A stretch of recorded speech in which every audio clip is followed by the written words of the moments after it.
মাদক বিরোধী সুধী সমাবেশের আজকের এই অনুষ্ঠানের সম্মানিত সভাপতি, গাজীপুরের 1 আসনের মাননীয় সংসদ সদস্য, ওলামায়ে কেরামের অত্যন্ত সজ্জন মানুষ মোহাম্মদ মুজিবুর রহমান, মঞ্চে উপবিষ্ট রয়েছেন আজকের প্রধান আলোচক, গাজীপুর সিটি কর্পোরেশনের মাননীয় প্রশাসক, বিএনপি গাজীপুর মহানগরের সম্মানিত সভাপতি জনাব শওকত হোসেন সরকার, মঞ্চে উপবিষ্ট রয়েছেন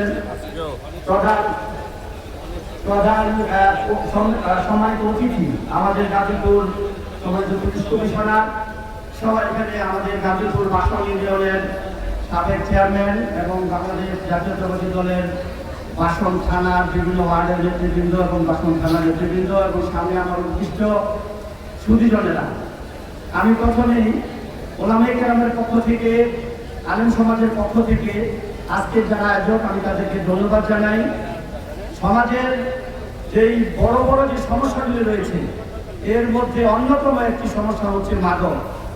আজকে মাদক আমাদের এই গাজীপুরের একটি বিশাল শিল্প নগরী, এখানে ব্যাপক ঘনবসতিপূর্ণ এলাকায় আজকে মাদকের যে খারাপ অবস্থা আমরা যদি লক্ষ্য করি, আমরা যদি দেখি যে প্রতিটা ঘরে ঘরে আজকে মাদকের সমস্যা। আজকের এই মাদকের সমস্যা কিভাবে বন্ধ করা যায়? একটি কথা আছে, চোরা গাছ হলে ধর্মের কাহিনী। গত কয়েকদিন আমরা দেখেছি একজন মাদক সেবন করে ধরা পড়ার পরে তাকে 100 রাকাত নফল নামাজ পড়ানো হয়েছে। এরপরে তাকে ছেড়ে দেওয়ার সাথে সাথে সে আবার মাদক সেবন শুরু করেছে। ভাইরা আমার, তাহলে মাদক একটি মারাত্মক ব্যাধি।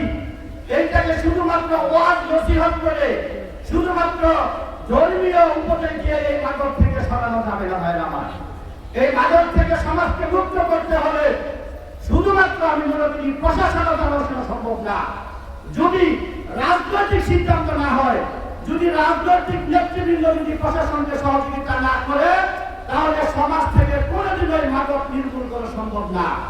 ভাইরা আমার, গত কিছুদিন আগে আমরা দেখেছি আমাদের জাতীয় সংসদে এই মাদকের ব্যাপারে মৃত্যুদণ্ডের আইন পাস করা হয়েছে। আমি সরকারকে ধন্যবাদ জানাই।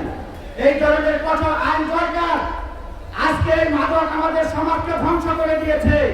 আমরা বলতে চাই, আমাদের মাদ্রাসাগুলি আলহামদুলিল্লাহ 99% নয় 100%, 100% মাদক মুক্ত করতে আলহামদুলিল্লাহ আমরা সক্ষম হয়েছি। আজকে যদি যারা অভিভাবক রয়েছে, স্কুল কলেজ ইউনিভার্সিটি, আজকে সেখানকার যারা দায়িত্বে রয়েছে, তারা যদি তাদের ছাত্রদেরকে তারা যদি কন্ট্রোল করতে পারে, আমরা মনে করি এখান থেকে 80% মাদক কন্ট্রোল করা সম্ভব। এই জন্য আমি আমাদের আজকে দায়িত্বশীল যারা রয়েছেন, আমি শুধু বলবো এই মিটিং করলেই আজকে মাদককে নির্মূল করা যাবে না।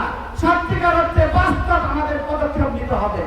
সমাজের প্রতিটা যারা নেতৃত্ব রয়েছেন, যারা অভিভাবক রয়েছেন, শিক্ষক রয়েছেন এবং মসজিদের ইমাম রয়েছেন, প্রত্যেকের দায়িত্ব রয়েছে এই মাদকের বিরুদ্ধে আপনার সোচ্চার হওয়া। শুধু মাদক নয়, আমাদের সভাপতি সাহেব শুরুতে বলেছেন, আমাদের সমাজে শুধু মাদক নয়, চাঁদাবাজি এবং সন্ত্রাসীও একটা বড় সমস্যা। এই সমাজকে রক্ষা করতে হলে সমাজকে সন্ত্রাস মুক্ত করতে হবে, চাঁদাবাজ মুক্ত করতে হবে। যারা ব্যবসা করে তাদেরকে ব্যবসার সুযোগ দিতে হবে।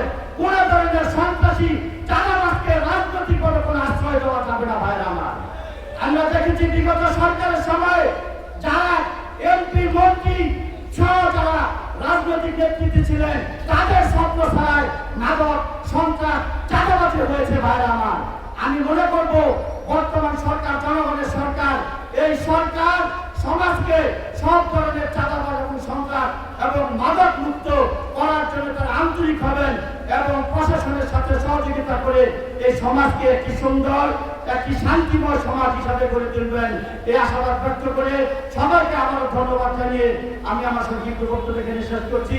ওয়া আখিরু দাওয়ানা আলহামদুলিল্লাহি রাব্বিল আলামিন।